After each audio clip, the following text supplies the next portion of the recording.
this is going to be a different video to one that I usually do. It's completely different, as you can see, with the background Star Wars. Um, I've literally just finished last night watching the first 6 Star Wars films, the original trilogy, and then the other ones, which is The Phantom Menace, I think it's Attack of the Clones, and Revenge of the Sith, if I got it right. And I absolutely loved it. So this was a gamble for me to buy this. I just felt a desire, for some weird reason, to watch Star Wars. And I'm not sure why I decided to go down that path, but here I am watching it. So yeah, watched them, loved them. The other one I didn't really like was The Phantom Menace. I felt it was a bit bland, but I understood the origin story for Anakin Skywalker, which is Darth Vader. So I felt that was, even if it felt as long-winded, it was still important for the story. And some other little bits around that. Yeah, I mean, look, I'm 42 years old, and growing up, I've just never liked Star Wars. I've always found it too busy. I always preferred other things. I think it didn't help that when you see family members watching it growing up, they're always in the middle of something, and I don't think Star Wars is something you can personally. I don't think that Star Wars is something you could just jump into the middle of any of them and follow it. It's too busy, especially for me. You have to understand the story, I think, going in to a degree. I used to see the credit bit at the beginning, when it tells you what's going on. I used to just think, that looks cool. But I never read it. I just always thought, oh, that's well cool. Never really understanding that really sets the foundation for the movie. So going in now, I'm sort of like, reading that, and I understand the premise of what's going to happen in this film. And I think that's just really important. So anyone that really struggled with Star Wars, I'd say just make sure you start there. I had a decision to make. Do I watch the original trilogy that come out in the 70s? I think it's 77, 80, and 83, if I've got it right. But either way, do you watch them? Or do you watch the prologue ones, the ones that come after, or modern, but they are the origin story effectively? So some people watch it in chronological order, so they watch the more. It's a whole way of watching Star Wars. I just thought I'm going to watch it in order of release because that's how some other people started it, and I think that's how we should start it. But now I'm thinking in the future, I would love to watch it in order of how they've called it, like episode 1, and work my way through. So it's not in the way they were created, but the way the story unfolds. So you can watch it as it happens, which I think is good.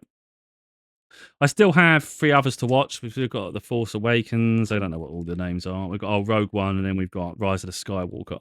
So I think that's going to be cool. Am I going to go so far as to watch all the? Is it the Mandalorian? I don't know. I don't know if I'm going to go that far with Star Wars because I think there's a point where you may go too deep with it and loses the mystery, personally. So I might just stick with the 9 films and be done with it. So what started me even watching them? Why did I get curious? Because I actually like the video games. So when there's a video game for Star Wars, I actually find them quite cool. You've got a lightsaber, you can start going crazy. You've got all of it actually seems cool when you're interacting with it. So I thought, why is it I like the games, but I don't like the films? It's crazy. So I thought I'd give it a go. And then the more I was watching Star Wars, I'm someone that I interpret things different than the average person. I'm not saying that to everybody because there probably is someone who's watched it and got it like I do, But I'm not that deep into it that I've checked, if you like. So I just pick up on things just like other people will pick up on certain things too. And I notice with certain films, especially when it comes to fantasy, there's usually a spiritual, religious undertone to it. There's usually something there that if you're spiritual in any way, or you've got an understanding of the universe to a degree that's not just based on the human 3D side. So you're open-minded, if you like. You will pick up on certain things. And that's what I picked up immediately. So I'm watching the story. I'm understanding the basic side of this. And then I'm looking at the other side of it as well, thinking Star Wars was ahead of its time in the sense of its artistic design, the fact that they created this space odyssey, considering the technology that was around. But now I look at it and I'm thinking there's a spiritual undertone to this that was perhaps ahead of its time in the story making as well, which I think is quite profound. So I'm like, this is actually quite great in that sense. So yeah, I mean, I'm looking at if you break it down a little bit here, where they say the Force is with you, the Force, I just see that as like psychic gifts. So the Force is with you. It's like Gaia. You're one with Earth, with all that is. And of course, in Star Wars, it's more to do with space and all these other things, but it's the same premise. Everything's connected. So the Force is literally all of it, all of the energy, time and space, and all that stuff. And the way I see the Jedi's, and this is how I'm just saying how I see it all, and it's just that makes it a little bit more exciting to me rather than just watch mindlessly. I attach things to it, and then I just see it unfolding. So the Jedi's are few. There's a few Jedi's, and you get the Padawan are the ones. If I've got it right, Padawans are the ones who are trainees. So they get assigned a Jedi Master who will be their mentor, and then eventually they'll become a Jedi Master themselves if they pass all the training, for instance. So I find that quite interesting because I consider the Jedi Masters like ascended masters. So they're like Jesus in human form. They're like a Buddha. You know, this is what they are to me. And if you look at Yoda, you can maybe consider him as Buddha. That's how I see it. So I'm sort of looking, thinking of wise. And his wisdom, I find quite deep, actually. Like, you know, I consider myself quite intelligent. I see life certain ways. So I do agree with a lot of what Yoda was saying, and I'm finding it quite beautiful, the way he's expressing. You say things, you usually put the first words at the end of a sentence, which I always find quite interesting way of doing it. So it's more punchy, it makes you more curious, and it's interesting. But he says certain things, which is true of anything. There's always a yin and a yang. There's always opposites, and there's always like choices we can make. So a lot of it is perception, how we perceive things. So you could see the good side and the bad side, but it depends what side you're on. If you existed the bad side, you're naturally going to consider yourself the good side, and then your opponent is the bad side. So it really is a sense of perspective. And that's where Darth Vader, who is actually Anakin Skywalker, so when you go through the other films, there'll be Anakin Skywalker, which is actually Darth Vader when he was younger before he became Darth Vader and he turned to the dark side. So he was a Jedi in training, but never became a Jedi Master. But then he became a Sith Lord, which is the dark side. So I thought, oh, that's quite cool. Like once I watched it unfold myself, I was like, okay, yeah, I get it. He became petulant, he became arrogant. He couldn't wait for things, and he always felt he was being held back. He always wanted more and more power. And of course, there's nuances to it, but it does show because he was definitely on the light side for a long time, you know. So it does show that you've got the potential, and it's how you see life and the experiences you have will potentially determine what side of anything you are. So good can become bad and bad can become good, but it depends what side you're on and how you perceive a circumstance, you know. But again, I was perceiving them in the sense of very like angelic entities are on the Jedi's, and demonic entities and negative entities are on the Sith side, the dark side. Yeah. So I don't know what level you would say is the alternative in demonic senses. If you're saying the ascended masters, I don't know what the equivalent is on the negative side, but that's effectively who he become. So that's how I was seeing it, and I thought, okay, this is a really interesting story. You know, I'm seeing that, and then you're seeing them pulling the force and all that, and again, that's all psychic gifts, isn't it? A bit like Matilda, if you like. Again, a lot of the films I notice have these things, and then they often they either take it from those things or they take elements from other films. But either way, it all derives from something, doesn't it? So I think an awful lot comes from religion, spirituality, and mythology, and you know, and a sense of wonder, and then science to a degree. And I think you mold it together and you come up with these narratives and things, but you see it unfolding. Like, for instance, you'll see passed on Jedi Masters. So think about an ascended master in human form, a bit like Jesus. Then they pass on back into source to spirit, the ether, if you like, but they still watch on and they still interact and they still have a place in life that maybe many don't see, but some can feel and some can experience. So then there's clairvoyance. So you see things, and there's mediumship, and that's where you get the effect. If you get a vision, they'll come and meet you, and you see that in the films, like where someone will come and they'll speak to you from the other side. And that's the spiritual element. So that's like effectively, if, like let's say Jesus was his human form, he was training you, and then something happened in life, and he returned back to source, but he still watches over and maybe gives you guidance. So I find that sense is quite beautiful too. And like I said about the film, the Phantom Menace was really boring to me, but it was very political and it's just dull. And it's the understanding who the factions are. It's very busy. It's just monotonous. But I did recognise a lot of that. There was one of them, there was big eyes people. I can't remember what they were. It's the alternative to the Chinese, but the way they were talking, in the sense of the way they wanted to navigate the world and dominate and all these things, I was just thinking that's China. So effectively, all these little factions were sort of like countries that want power. But in that sense, I think there are planets, people in charge of these things, and there's like internal battles, and there's all sorts of things, obviously in Star Wars. But that's what I was attaching it to. So they want to be powerful. So those countries, like the countries in the world now, they all want to be powerful and they'll position themselves. But in the overall grand scheme of things, they're not as powerful as they think they are. They're just allowed. It's like source and spirit allowing these to happen because it's a human experience for all of us. And effectively, sometimes it's about people rising up and taking back power themselves. So you might look and think this isn't fair, but it's like, what are you going to do about it? And then you're going to do something, aren't you? And it's going to build character. And that's literally what's going on in the world now. So like, there's this polarity between entertainment and the real world, and science fiction and reality, and it's just blends. And again, it's all going to be perspective on how you see life, what you believe in, like what you yourself believe in, is true. So some people are completely oblivious and ignorant to anything beyond what they can literally see and feel without any other experiences. And everything else they put down as coincidence. And that's up to them. I'm not here to say whether you should or shouldn't. But once you expand your mind and you start to you open yourself up, you'll have experiences that you just you couldn't put down as anything else other than literally divine. But you have to open yourself up to have that experience. You have to raise your vibration. There's a whole process that goes into all this. And then eventually, maybe you get a chance to be one of those. You may have the ability to be a Jedi Master and you didn't even realize it. You could be a Jedi Master in training. So effectively, you could be, very rare, of course, you could be an Ascended Master in training.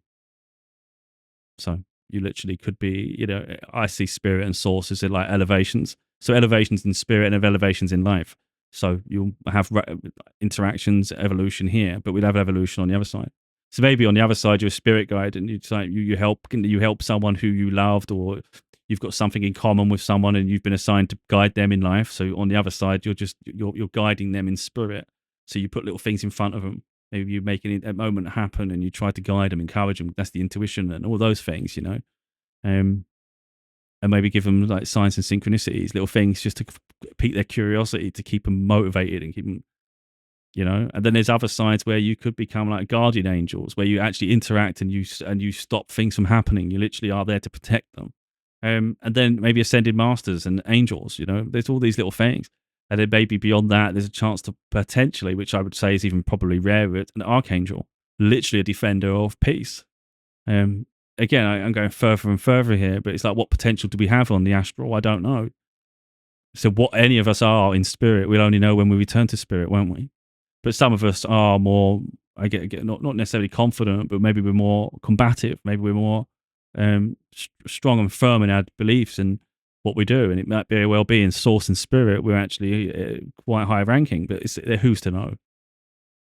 But that's what I'm saying. So like subconsciously, these things go off in my head while I'm watching Star Wars.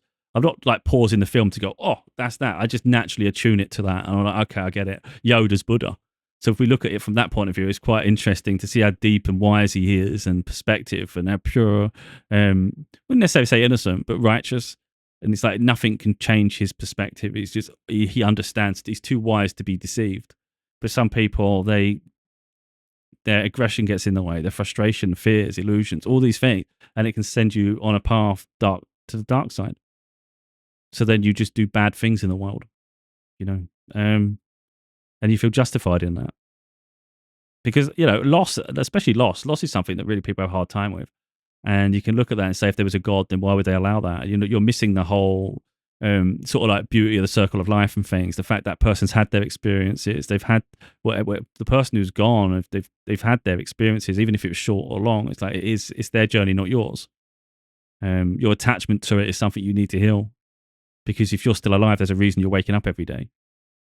It's about navigating the loss and not take it personal, because it's literally their destiny and their journey. It's not yours. But too many people attach themselves so strongly to other people's lives that they almost feel insulted when it doesn't go the way they want it. And it's like, it's not your journey to understand. You have to make peace with that. But if you can't make peace with that, it's going to send you on a dark path, isn't it? So again, I see all that. So then when I see Star Wars playing out, I'm like, okay, I get it. It's quite deep. So you've got, I'm going to have to give away some spoilers. I'm guessing people at this point have seen it. 42 years old, and I've never given it a chance. Now I've only just opened my eyes to it a bit. So then you've got Darth Vader, who we of course everybody knows is the bad guy, and then you've got Luke Skywalker, you've got Han Solo and Princess Leia. They're pretty much the main ones we're sort of following. So Han Solo's like the trader, the guy who just gets you places if you give him some money. Now, I like Guardians of the Galaxy in the Marvel, and I see a lot of similarities in this too. But we're not going to go that way. We're just going to focus on Star Wars. So you've got Han Solo, who, like, from watching it back in childhood, I used to think he was the main character because Harrison Ford's huge. You know, we see him in Indiana Jones and his other things, and I thought he was the main guy, but he's not really. He's just, that's his role. So it's Luke Skywalker is the main guy with Darth Vader, and you don't really know the relationship until the end, where it turns out that Darth Vader is actually Luke Skywalker's dad. He's his father, and then we find out throughout as well, towards the end as well, that Princess Leia is actually Luke Skywalker's twin. They were born together. And one was, instead of Darth Vader having access to his children, Obi-Wan Kenobi placed both in different places. One with like senators, I think it was, or it was considered a princess anyway, and the other with a poorer family. So Luke Skywalker was raised thinking he was poor, and well, I don't know if he's actually poor. I think it was Anakin was poor. So Darth Vader was poor when he was younger. But I mean, anyway, Luke went to a different family, and he didn't know he was of that lineage, And yeah. So anyway, that's for their own protection. I guess that they don't go to the dark side, so they get a chance to be pure and be good. And they're obviously being the descendants of was it descendants? I don't know. Of Darth Vader. So Darth Vader's really powerful. So now that stands to reason that his children are potentially powerful. They'd have access to the gifts. So then we go past that and we go back to the 3 films that come after, which are actually the prequels, which are the origin stories. So when it says Anakin Skywalker, Anakin is actually Darth Vader. So once you start understanding that from the beginning, you go, okay, we're watching Darth Vader's origin story. Great. I understand it now. Not knowing that is going to make it really confusing. So yeah, that's what we're watching unfold. So we're watching Anakin as a boy, and then he grows up and he becomes a bit more arrogant, gets a bit more annoyed and things like that. And there are going to be spoilers here because I can't tell it otherwise. But he's just impatient is what the problem was, and everybody understood. Like the Jedi Masters, I think Ascended Masters, but Jedi Masters, they understood the power he had. He had more power than all of them, potential, but used it the wrong way could cause a lot of destruction. And they recognized a lot of fear he had in him, but the fear of loss. He didn't cope well with the loss of his mother. It sent him in a dark space. He got angry and just killed a lot of people, innocent people. Well, I don't know if they're all innocent, but either way, there was no need for that. Justice is served in different ways, and it's not the way of the Jedi. So he naturally did something that he shouldn't have done there. And then by the end, he married a Senate or a queen. A senator or a queen. I think she was a senator, but either way, let's say queen. Someone very powerful, high-ranking, and they married in secret. And he wanted to make sure, because he kept getting visions that she was going to die with the birth of the children, and he wanted to make sure she would be able to survive and live forever. He wants to. So that's why he went to the dark side, because there were skills and abilities that the Jedis were not teaching him, and he wanted to know everything, and someone was manipulating him. So all these things, and that happens in life, doesn't it? And in the end, he was the one that actually killed his wife. Crazy enough, because she thought he betrayed him. He thought she betrayed him with Obi-Wan Kenobi. She thought I don't know if he thought they were having an affair, because that's how it started seeming.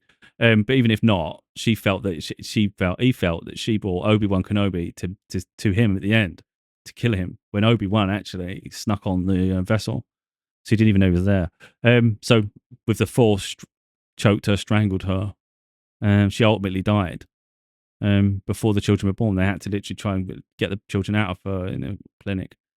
So yeah, there's a whole process of it all, isn't there? It's quite interesting and deep, and it's quite tragic as well, because he deeply loved her, and but the betrayal hurt him that much, because he's a very emotional person, and his power's too strong too. So it's like, can you control it as well? Can you control your anger? And that's really where he was going. So when you actually go back to the original trilogy at the very end there, when I think, is it Darth Maul? I'm really struggling with the names, but the guy, the top leader, tried to kill Luke Skywalker, and Darth Vader actually protected him in the end.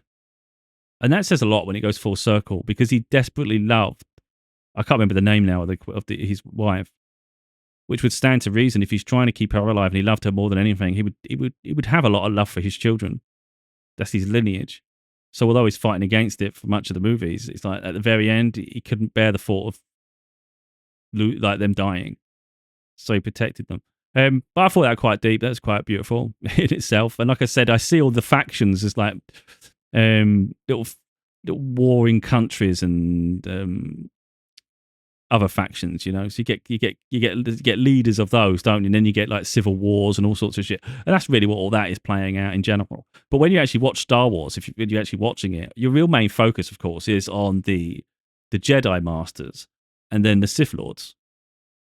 So when you think about it in Star Wars sense, it puts things into perspective as well in the world. It's like they don't really care about like it affects things, of course, the world order and the opportunity for power on control for either side, dark or good, light and dark. And that plays out in the world today. You know, we see uprisings that want to destabilize the establishment who have corrupted for so long. And then sometimes we see corruption that wants to spread and destroy peace. So we see wars, we see all sorts of corruptions in politics. That's exactly what's playing out in Star Wars. But in the overall scheme of things, it's like those that think they're really powerful, their time comes to an end because humans are fragile. We don't have immortal life in human vessel, but we do have to report back to source. So you'll either go to hell, heaven or hell, if you like it, look at it that way. So you'll either have to deal with the demonic entities or you'll go back to the angels. But you will be assessed and evaluated on the life you had in this life.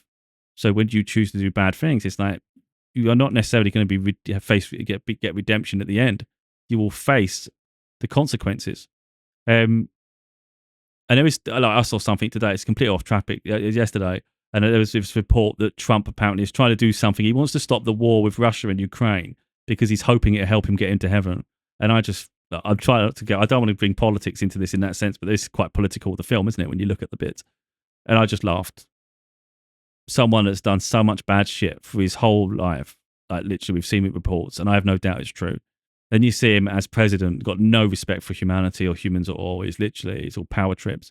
But then when people get to the end and they get fragile and they have to consider their mortality. Like they're not going to have all this life for long now. So they're having to look at things from the other side now. What is it going to be like for them on the other side? I don't understand that people don't have that comprehension earlier in life. Like, why wait to the end to always look and go, oh crap, yeah, you're going to hell. It likely would, sure. I feel ambivalent about it. It's not my life. Again, if you look at it, you can focus heavily on other people's lives, but it's your own life you need to focus on. Where other people ultimately end up is a consequence of their lifestyle, the choices they made, and all these things. Where I end up is going to be a consequence of my life and the decisions I make and the choices and things. You know, so that's what I'm focused on. So where he ends up is no consequence to me. But I find it curious that now he's starting to look at it. And he's still self-preservation and all that shit anyway. So people like that, they can't let go of power, you know. But yeah, eventually it's irrelevant, isn't it? They will fade in the way we all fade. Our life will be extinguished and there'll be a new people come through. And it's like, what legacy do you leave behind? What do you help? Can you help the next generation? Learn from maybe what you've been through and it help humanity evolve. But maybe on the other side, we will gain new abilities, new powers, and new things. So who knows what we will be? But anyway, yeah, I find it beautiful the correlation between Star Wars, politics, and spirituality. And the people that make the film may say that was never the case at all, and all this nonsense, or whatever. I don't know because I've not gone into documentaries and I've not listened about it. I've never really had an interest too deep in Star Wars, but I've seen it myself, and that's what I'm saying. I'm very quick at picking up things, and I go, oh, yeah, I see that, and I see that, yep. And of course, some of it's quite point blank obvious. I mean, especially with Yoda, he's so they did Yoda so good because I'm very a long talker person. I'm not here to do sound bites. He's very sound bites, and I love the way it comes across, and it's very insightful, deep, intelligent. In the same way that one would assume Buddha was, you know, in that sense. So, yeah, I find him quite poignant. I like listening to Yoda. I think always wise, always the right things. And like I say, you can always see the differences between the light and the dark, but it's perspective shift. I said something else, we're going off topic slightly here. If you think about The Last of Us, if anyone's seen that, like I've said it to my daughter because she gets so defensive of Ellie and Joel because that's the ones you see in the first film. Now I've played the games years ago. She wasn't aware of them then, but different generations. You know, how could she have been? She was too young. Now she's 15. She's loved the TV series, the first series of Last of Us. Then, because before, like last time I saw her on holiday, she was talking about like maybe playing The Last of Us. I said, I've got Last of Us. You can play that. Well, you should have said you could have played it. So next time, so in the summer holiday, she literally played The Last of Us, the first one. And then she actually went off and played the second one. The second one was a lot longer. But in the holiday, she managed to complete both games, which shocked me because I didn't think she'd have without being rude, she's not a big gamer. I didn't think she'd do it. She did. She got so caught up in the story. Then we watched the show for the season 2. A lot of people don't like it. I actually liked it. I thought it was great. So I'm like, we both enjoyed it. So we played the games. We've both seen the films, the TV show. Now, she gets really attached to Joel and Ellie, and I do too. You know, they're the main protagonists. But she really hates Abby. And Abby, yeah, she comes across as violent and brutal. But I make the point to her, it's a perspective shift, though. You only hate Abby because she's come and hurt people that you're attached to because that's the story you've seen unfold. But if you had seen Abby, if you had watched Abby from the beginning, you'd see that she's not much different to Ellie. They're both females. They're both quite strong and resilient, independent. And they both face their own trauma. And they both want revenge. And so it's what side of the story are you on? That changes, that makes you sort of like choose one side over the other. So you could argue, like I said about Star Wars there, where you've got the dark and the light and the dark side. And it's the same way if you talk about spirituality and things. It depends what side of it you're on. You know, someone might think they're doing the right thing, but they're on the wrong side of it because they're just seeing it the wrong way, or someone's manipulated them, and it's just the side of things. So I just see like a mirror in The Last of Us. I just see it as a mirror. It's like if I'd been watching Abby from the beginning, I would have probably hated Joel and Ellie because they killed her dad. And that's the thing. And she had a community too, just like Joel and Ellie did. But maybe she had more of a, instead of having been nomadic like Joel and Ellie are, where they're having to travel around and do so much, maybe she had more of a community behind her. But then the community makes you love people and you feel loyal to them, you know. But she went on her own way of doing a revenge mission. So you could argue she is probably like Darth Vader. You could argue that, think about it now. What's the other one again? Abby. Maybe Abby's like Darth Vader. Or maybe then Ellie could be Darth Vader. It depends, again, it depends what side you're seeing it on. They're both on a revenge mission. Revenge is a dark trait, isn't it? And that's where sort of Anakin become Darth Lord. So he become Darth Vader. Yeah. Anyway, there's so many nuances to this shit. It's like great, isn't it? But like I said, I just see things from a different perspective to the average person. I'm not saying from everybody, because again, I haven't seen people's reactions to it. People may have picked up on all this way before I did. I don't know. But I just thought I'd show a little glimpse there to the way I'm seeing it. So I've still got 3 films to get through, and I'm already attached to sort of the characters, the lore. And the more I watch it, and I've got no doubt I'm going to watch it multiple times, this stuff. Not now, because it's a lot to get through, and I've still got other shows, films to watch that I love. But I will watch it again later in the year once I've done them all. And I see myself doing it quite regularly because I'm enjoying it. And I think then I'll pick up little cues on other parts of the lore. So I'm not deep in the lore at the moment in terms of like the backgrounds, people's remembering everybody's names and all these things. But one thing I did enjoy was is it Boba Fett? Fett? He was the bounty hunter. They showed that origin story as well in one of them. I don't know which one it was. Was it Revenge of the Sith or was it the other one? I think it was Attack of the Clones. But yeah, it's Attack of the Clones because it's in the Clones one, wasn't it? Yeah, so we see he had a clone version of himself made. And that was interesting as well because we got to see how all the, what are they called? See, I'm not that caught up in it all. I'm trying to think. Stormtroopers. We saw how the Stormtroopers were made. They were made by clones, but they took away all feeling and emotion away from them. So they never sought independence. They were always easily manipulated and trained. They didn't think of anything, they were just very blank. And that's how they made the Stormtroopers. I thought that's cool. And we got that story. And then we saw Boba Fett, I think his name is. I can't remember his exact name. And he made a clone of himself, but he had they never removed any of his anything. So he was just literally a mirror of himself. So it was growing up. And he was at the same rate as well. It wasn't twice as fast growth. So literally just become a copy of himself. And he was a bounty hunter. So he was doing everything, obviously, for Bunny. And Oh, it wasn't Boba Fett. Boba Fett was the clone version of himself. So this was the he died, and then his clone still survived. And when you think back, you go, oh yeah, yeah, he's the one that actually hunted down Han Solo and took him to Jabba the Hutt. That was a good little origin story, wasn't it? Like, see, I mean, I'm picking up on things. I only watched it once, but I pick up. I'm very like watching people. I'm a people watcher, and I go deeper than the average. But there's so much going on; it's really hard to keep up. I think sometimes, but I'm trying my best. But like I said, I've still got these ones to get through now, and I'm really excited to get through them. So these ones, from my understanding, are after the events of the first trilogy. So we've already done the origin story. Then we're going ahead of time now. But from my understanding, I think Rogue One might be after Empire Strikes Back. I think. Because there's like the snow and stuff, I think, in that film. And I think that's where this one comes in. So from my understanding, a lot of people say that is, for my, like, if I'm getting it right, watch it in number form, but after five, four, five, one, two, three, four, five. After five, watch this one. Either watch this one before or after five. I think it's after five. Then watch Return of the Jedi, and then watch these two. I think I don't, it's weird, isn't it? You got to get through this, but I'm just doing it in release order, and then I'm going to do these other orders in the future. So I don't have a clue what happens in them ones, to be totally honest. Anyway, you can see I'm quite excited about it. I love movies in general, to be totally honest. I've got a lot of diverse interest. I like all sorts of genres. And yeah, I do love big franchises. Like Lord of the Rings is my absolute favorite franchise. I like Harry Potter as well. They're two like up there because I like the spin-off of as well. I like Fantastic Beasts. I love Fantastic Beasts. I think it's so underrated. But then I also love so many others, like the Hunger Games, Maze Runner,